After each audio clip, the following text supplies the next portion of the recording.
Magandang araw po mga ka-recap. Huwag na po nating patagilan pa at ipagpatuloy na natin ang kwento ni Baphomet.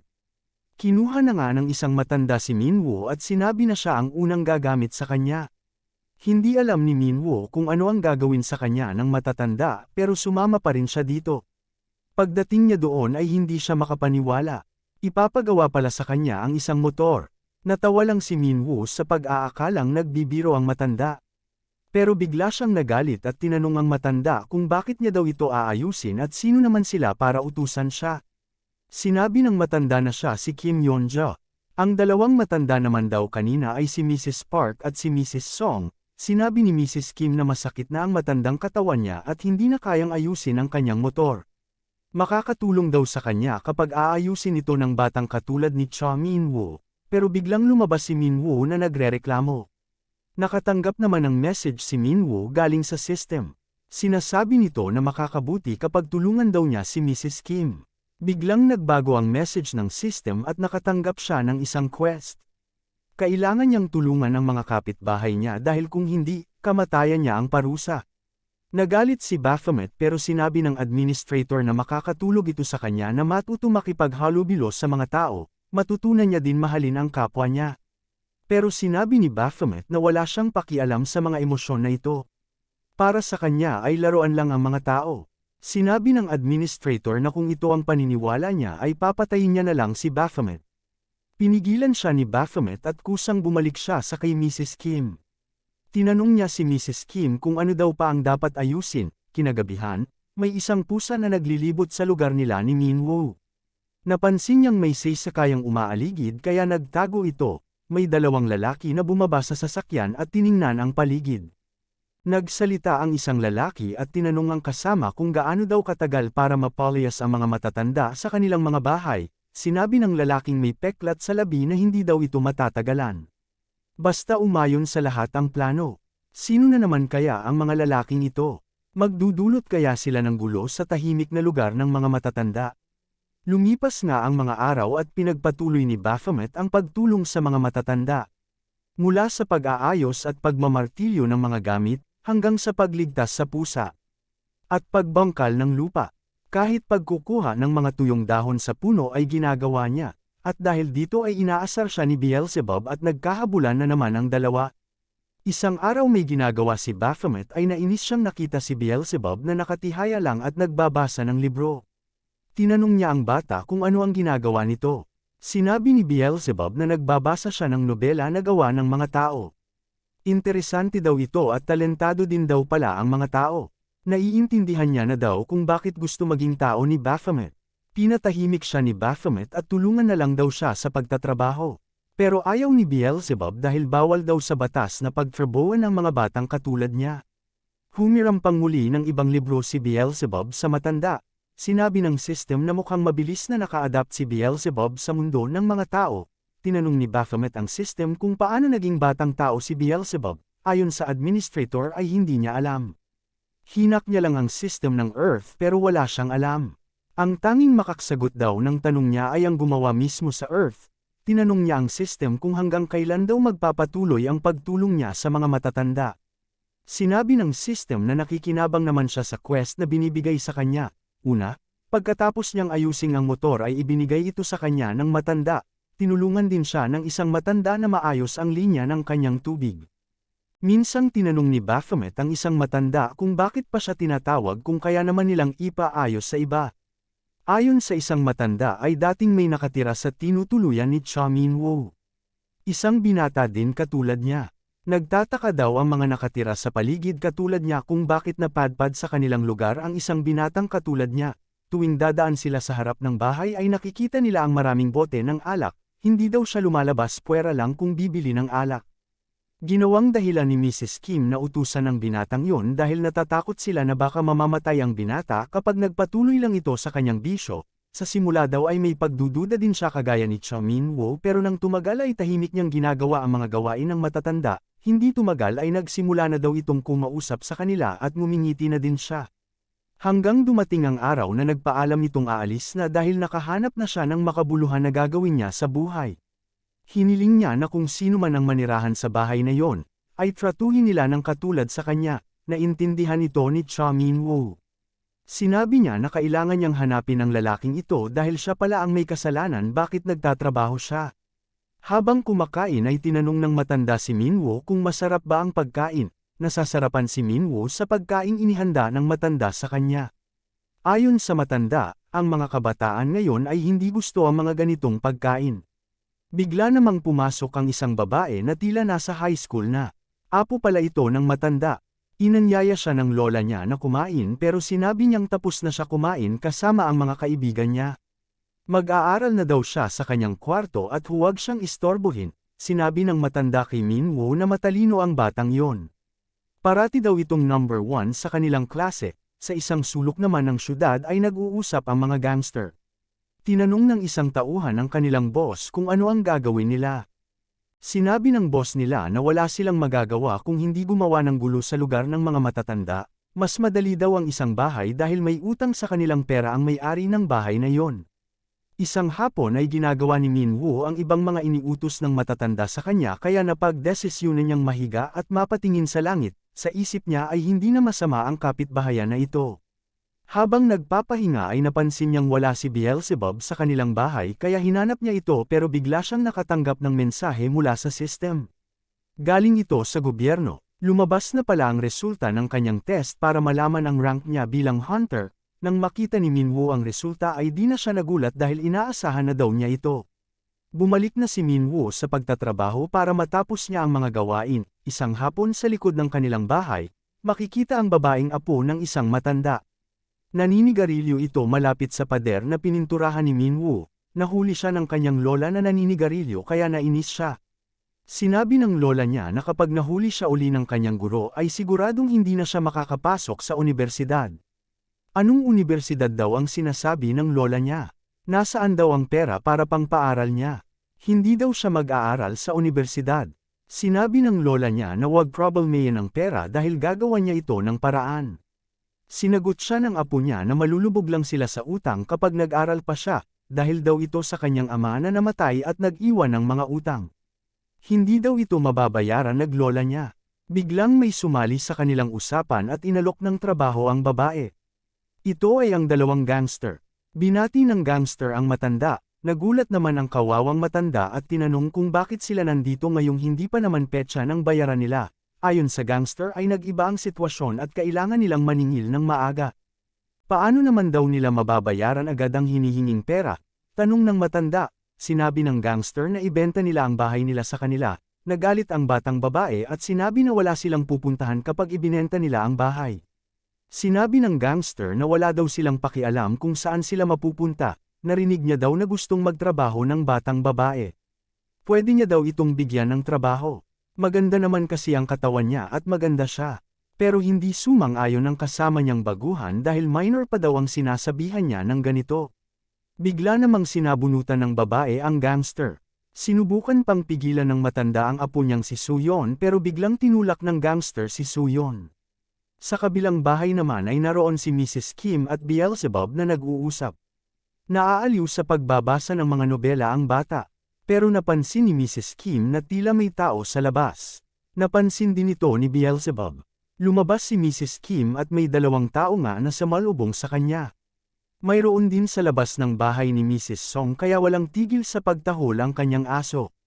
Si Cha Min-woo naman ay pabalik na sa pader para ipagpatuloy ang pagpipintura nang makita niyang nagkakagulo na doon ang gangster at si Suyon. Nagalit siya dahil hindi pa daw tuyo ang pintura pero sinira na nila ito.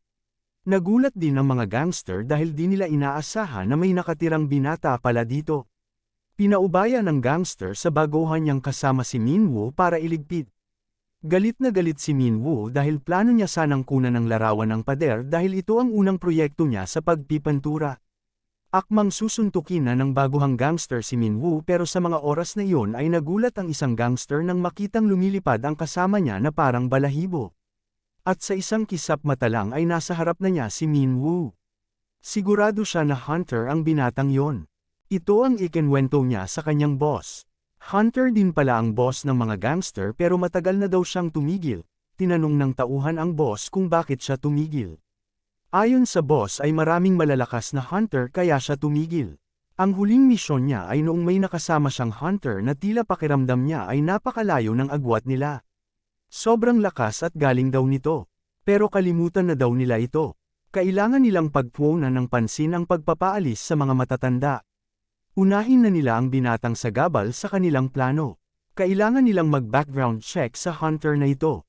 Kinagabihan ay nagtipon-tipon ang mga magkakapitbahay at pinag-usapan ang nangyari kaninang hapon.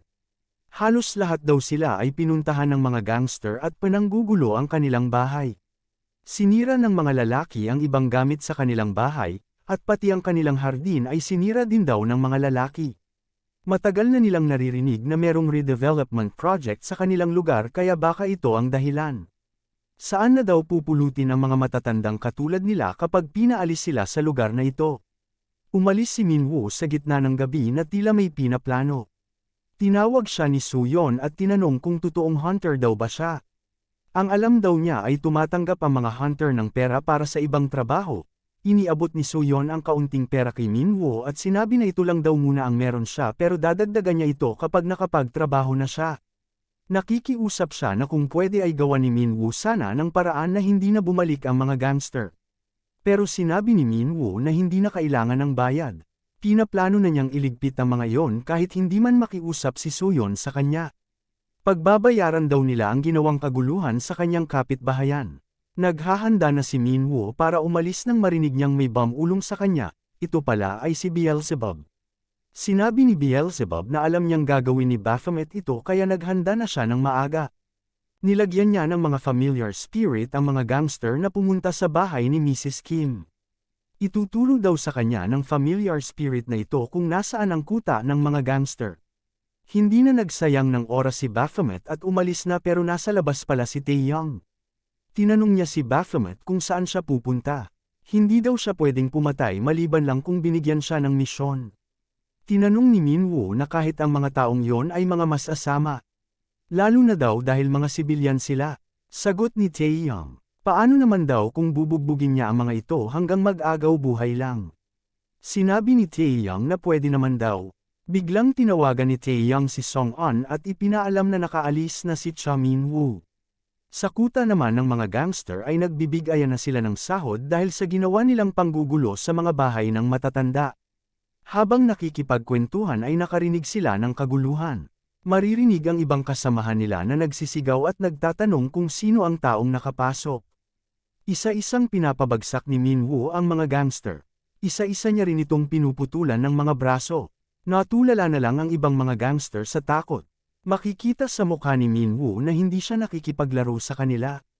Nakita ito ng kanilang leader kaya sinigawan sila at inutusan na hulihin ang estrangherong nakapasok. Pero pinagpaputol lang ni Minwoo ang kanilang mga braso. Lahat na hamarang sa dinadaanan niya ay napuputulan ng braso. Kahit ang leader ng grupo na binayaran ng gangster ay hindi nakaligtas. Binati ni Minwoo ang gangster at sinabi na nagkita silang muli. Tinapon niya sa gangster ang isang sako at inutusan itong pulutin ang mga brasong naputol. Sa isip ng gangster ay paano daw siya napunta sa ganitong sitwasyon. Tinanong ni Minwoo ang gangster kung tapos na siyang pulutin ang mga braso. Tapos na daw siya, nanginginig na sagot ng gangster. Pero sinabi ni Minwoo na tila may kulang. Ano daw ang kulang? Tanong ng gangster. Sinabi ni Minwoo sa gangster na hindi pa nalalagay sa sako ang kanyang braso.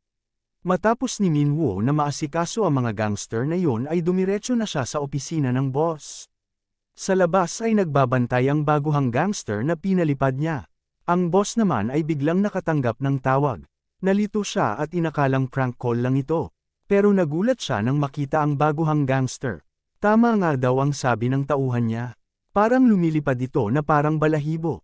Pumasok si Minwoo sa kanyang opisina at nilagay ang sako na puno ng braso sa lamesa ng boss. Sinabi ni Minwoo na siya na ang bahala magbalik nito sa mga may-ari. Mag-ingat lang daw siya at baka magkapalit ng braso ang mga tao niya. Tumawa lang ang boss at sinabi na mukhang siya ang hunter na nakatira sa kapitbahayan ng mga matatanda. Nagkamali daw si Minwoo sa ginawa niya. Nagpadala daw siya ng mga tao sa bahay nila. Nalaman nila na may nakakabatang kapatid daw si Minwoo at sigurado siya na hawak na nila ito ngayon. Ngumiti lang si Minwoo at biglang tumawa ng malakas na siyang ikinalito ng boss. Sinabi ni Minwoo na huwag daw aalahanan ng ibang tao. Aalahanan niya na lang ang kanyang sarili. Sa bahay nga ni Minwoo ay naroon ang mga gangster pero tila sila ang nagkamali. Hindi nila kilala kung sino ang kanilang bibiktimahin. Sinabi ni Beelzebub na mga walang alam talaga ang mga nilalang na ito. Gumawa daw siya ng parang laser kung tawagin sa mundo ng mga tao. Ito lang ang pwede niyang gawin dahil magagalit daw si Baphomet kapag nawasak ang bahay niya. Huwag daw silang gumalaw sa kanilang kinakatayuan kung ayaw nilang madesgrasya. Kailangan nilang manatili sa posisyon nila hanggang sa matapos niyang mabasa ang libro. Sinubukang tawagan ng boss ang kanyang mga tauhan pero hindi na ito sumasagot. Napabuntong hininga na lang ang boss pero bigla siyang inatake ni Baphomet. Sinabi ng boss na dati rin daw siyang hunter noong bata-bata pa siya. Sa isip ng boss na kakaiba ang lakas ni Minwoo. Sa pagsasalubong pa lang ng kanilang punyal ay ramdam niya ang lakas nito. Sa isip niya, ang lumaban sa isang hunter na wala kang hawak na impormasyon ay isang sugal. Tiningnan niya ang kanyang telepono at nabasa ang mensahe na naglalaman ng impormasyon ni Minwoo. Nang mabasa niya ito ay bigla siyang sumuko kay Minwoo. Hindi maintindihan ni Minwoo ang nangyari. Sinabi ng boss na hindi na nila gagalawin ang kapitbahayan ng mga matatanda at kakalimutan niya daw lahat na nangyari dito. Magsimula daw silang muli na magkasando. Ngumiti lang si Minwoo pero bigla niyang pinutol ang isang braso ng boss. Sinabi ng boss na masyado naman siyang marahas. Matapos ang kaguluhan sa kuta ng mga gangster ay dumiretso na silang lahat sa hospital. Habang nagpapagaling ay may kinakausap ang boss sa telepono. Ito ay ang presidente ng development company. Sinasabi niya na isang A-rank hunter ang kalaban nila at sa tingin niya ay hindi na niya may pagpapatuloy ang trabaho. Nagalit ang presidente dahil isang A-rank lang naman daw ang kalaban nila. Sinabi ng boss na tila walang alam ang presidente tungkol sa mga hunter. Ang mga A-rank hunter ay nasa matinding pangangalaga na ng gobyerno sa kadahilanang sila ang mga hunter na malaki ang potensyal na maging S-rank. At isa pa, ang mga A-rank at pataas daw na mga hunter ay hindi na mga tao. Marami pang sinasabi ang presidente pero binabana ng boss ang telepono. Iniisip niya kung sino daw kaya ang misteryosong tao na tumawag at nagmensahe sa kanya ng impormasyon ng rank ni Minwoo. Pero pamilyar daw ang boses niya. Ang nagpadala pala sa kanya ng mensahe ay walang iba kung hindi si Song-on. Bumisita si Song-on sa kapitbahayan ng mga matatanda. Dumaan lang daw siya para kumustahin sila. Tinanong siya ni Mrs. Kim kung hindi na daw ba siya umiinom ng marami. Sinabi ni Song-on na hindi na. Umiinom na lang siya kapag may mga okasyon. Siya pala ang tinutukoy ng matanda na nakatira dati sa bahay. Tinanong niya si Mrs. Kim kung kumusta naman daw si Cha Minwoo sa kanila. Sinabi ni Mrs. Kim na nakakagulat na masipag pala si Minwoo. Hindi pa makapaniwala si Song-on pero sa huli ay natawa na lang ito. Bago umalis si Song-on ay sinabi niya sa kay Mrs. Kim na ipapaubaya niya si Minwoo sa kanilang mga kamay. Si Song-on kaya ang tinutukoy ng boss ng mga gangster na nakasama niya noon sa isang misyon. Ano naman kaya ang susunod na misyon ni Minwoo? Alamin natin yan mga ka-recap sa susunod na kabanata. Maraming salamat po sa panunood at sana po nagustuhan ninyo.